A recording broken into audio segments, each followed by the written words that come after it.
If you've been following the channel for a while, you'll know that Dunu is one of those IEM brands that I have absolutely no hesitation in recommending, especially to wannabe audiophiles new to this hobby, thanks to their impeccable build quality, excellent QC, and vast array of accessories that they include with every release, even their budget ones. Earlier this year, I reviewed the magnificently crafted Titan S2, a set that was worth the $80 price tag in accessories alone. Then there was the 2024 remix of their Falcon Ultra, a high-end $220 set with a warm and bassy U-shaped sound and a real attention to detail with the design. In today's review though, we're taking a look at their newest release, the Kima 2. It aims to build on the moderate success of the original Kima, using the same beautiful metallic shell, but incorporating the DLC composite dome dynamic driver that they previously used in their Vernus model, the Eclipse. And given that was a set that retailed at over $200, I had quite high hopes for the Kima 2. The competition is very fierce in that price bracket. So over the course of the next few minutes, we'll be taking a look at the design and build, the accessories and what you get in the box. We'll be taking a look at the sound and then comparing it to some other commensurate models in their price bracket, the likes of Simgot EA500LM, Kefine Delci AE and Dunu's own Titan S2. Looking at the specifications of the VGP Gold Award winner, we can see that its 20 ohm impedance and 108 dB sensitivity should make it a nice easy IEM to drive. As you'd have seen briefly earlier, the Kima 2 is waifu branded, a phenomenon that completely passed me by as a bloke in my 40s. But if anime girls in fancy clothes is your thing, then you'll definitely enjoy the acrylic stand that comes in the box. Also included is a very generously sized zipper carry case, whose cream colour is no doubt going to get filthy very quickly. The case is well protected inside with ample room to hold the array of accessories, and they've included a smaller carry pouch for when space is more of a premium. The 0.78mm 2-pin cable also lives up to Dunu's reputation for high quality accessories. The 4-core monocrystalline copper and silver plated braided cable features a shock absorbing outer nylon layer and incorporates Dunu's excellent Q-Lock mini modular system. This allows you very straightforward switching between the default 3.5mm jack and the 4.4mm supplied termination simply by unscrewing and then matching up the pins and replacing that plug. This is pretty handy in that you don't need two separate cables, you can just keep the one and just switch the plugs when required. The bits that go around your ears are really comfortable as well, with minimum pinch and a little bit of give at the back. But the ear tips are probably the standout in this comprehensive accessory package. There's 4 distinct varieties, each tuned for different preferences. The red atmosphere tips enhance bass response. The blue vocal, my personal favourite, maximise the sound stage.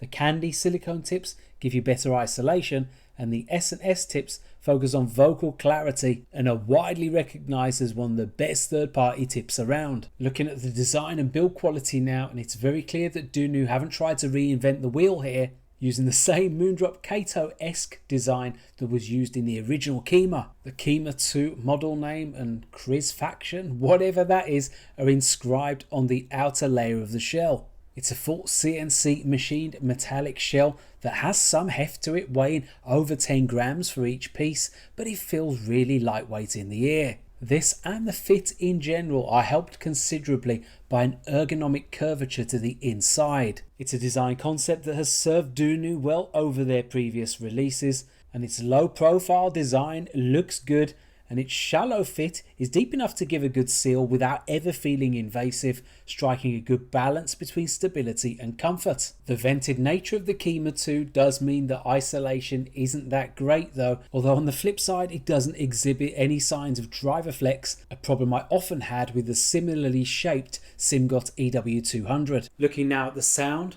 the Kima 2 presents a warm neutral signature that leans towards reference tuning while maintaining musicality. It's a carefully balanced sound that prioritizes a natural presentation over dramatic coloration, making it a good choice for those of you that like an accurate representation with a touch of warmth. The low end focuses on quality over quantity. It's a fairly linear response that avoids overwhelming the rest of the frequency range. and it's for the most part well controlled and tight, although there is a bit of a sub-bass rumble when required. The bass is tight and well controlled with only very minor occasional bleed into the mid-range, but the mid-bass adds enough warmth to give instruments proper body without pushing into the bloated territory. It's certainly not a bass headset, but there definitely is good texture and detail. The mid-range for me is where the Kima 2 truly shines. It delivers a lush, full-body presentation that brings vocals and instruments forward with natural clarity. Male vocals benefit from excellent weight and presence, while female vocals maintain clarity, though occasionally lacking that last bit of body in certain tracks. The upper mid-range shows a slight emphasis that enhances detail without introducing harshness, but the instrumental timbre is really natural and organic, making acoustic instruments sound particularly lifelike, and the overall mid-range tuning strikes an excellent balance between engagement and neutrality. The treble tuning is probably the most contentious area of the sound signature when it comes to the Kima 2, and like other Dunu's recent releases, you've got a controlled lower and mid treble with just enough extension to give you a shade of air and sparkle. The reality is that your percussive elements in particular sound very natural without any added grain or any sibilance. It doesn't get dark and the detail is there, but it does lack a little definition and overall excitement. If you're an EDM or techno enthusiast, this is definitely more Sunday afternoon chill and recovery than it is the Saturday night pre-party. For other genres, they're more suited to marathon listening than they are analytical sessions. Kima 2's technical performance focuses on tonal accuracy rather than pushing the boundaries of detail retrieval. The overall tonal balance is accomplished with a reference-like signature that exhibits just enough warmth to maintain musicality. It has a very natural timbre, and this is particularly evident with acoustic instruments and vocals. And this price bracket, you'll struggle to get a more organic and natural representation. The soundstage on some of Dunu's previous sub $150 sets has been very tightly controlled, but it breaks away from that a little bit with the Kima 2, with slightly better than average width and height. Instruments are placed with reasonable accuracy and there is a clean separation, but with rock and metal and other genres where you've got a lot going on in that lower mid-range, the shortcoming in the depth is a little bit more exposed. It's a coherent and seamless listening experience that means that its single driver capacity is a strength rather than a weakness. The Kima 2's competitors in its price bracket include Simgot with their single DD offerings, but also the Supermix 4, which has a more complex driver arrangement but does retail at a similar price. Those with deeper pockets might consider the Falcon Ultra, and those on a stricter budget might be more inclined towards Kefine Delci AE. Comparing it to the LM first, this really is the antithesis of what Dunu are trying to do with the Kima 2, favouring a more technical and more engaging sound over cohesion.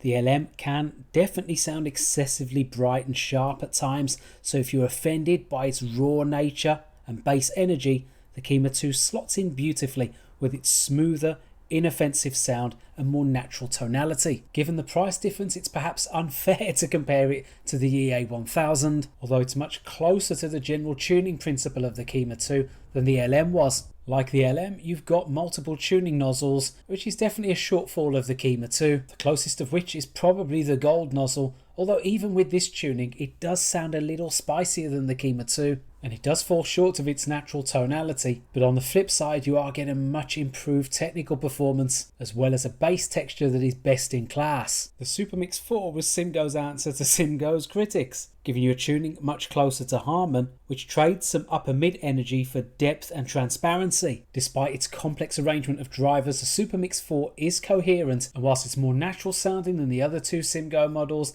it still loses to the Kima 2 in tonality. Instrument placement is better on the Supermix 4 again, and on the rare occasions that the Kima 2 suffers with congestion in those lower mids, well, the Supermix 4 definitely doesn't, but it can lose a bit in mid-bass engagement, particularly evident on soul and R&B. Kefine Delci AE is another popular option, priced at a little bit cheaper than the Kima 2, and it gives you two tuning nozzles. Both nozzles have a bigger base shelf than the Kima 2, but both have a more intimate staging. Neither set is particularly technical, but the added coloration in the Delci AE with either tuning might sway you towards the Kima 2. And the Simgot and Kefine models don't give you anything like the array of accessories that come with Dunu's releases. Comparing it to some of Dunu's other models, including the cheaper Titan S2, that has more emphasis both in the bass and in the upper treble, but that tuning did seem to expose its technical shortcomings even more. The Kima 2 is a little bit closer to the Falcon Ultra,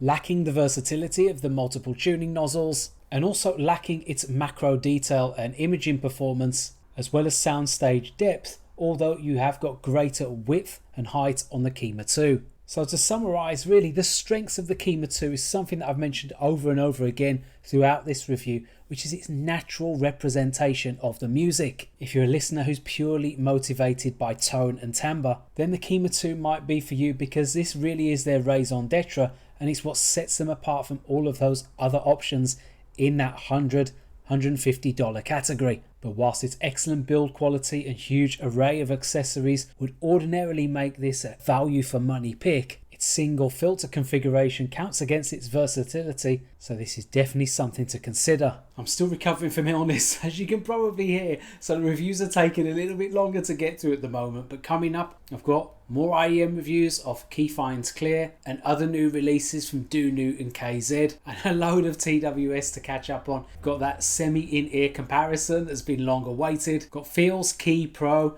Soundpede's Breezy, and QCY's new over-ear headphone release, the H3 Pro. Do you own Dunu's Kima 2? I'd love to hear from you in the comments section below, and if you've got any suggestions for any other IEMs you'd like to see reviews on, that's the place to let me know. Give the video a like if you found it useful or enjoyed it, and subscribe to the channel if you haven't already. But for now, it's ReganCipher signing off.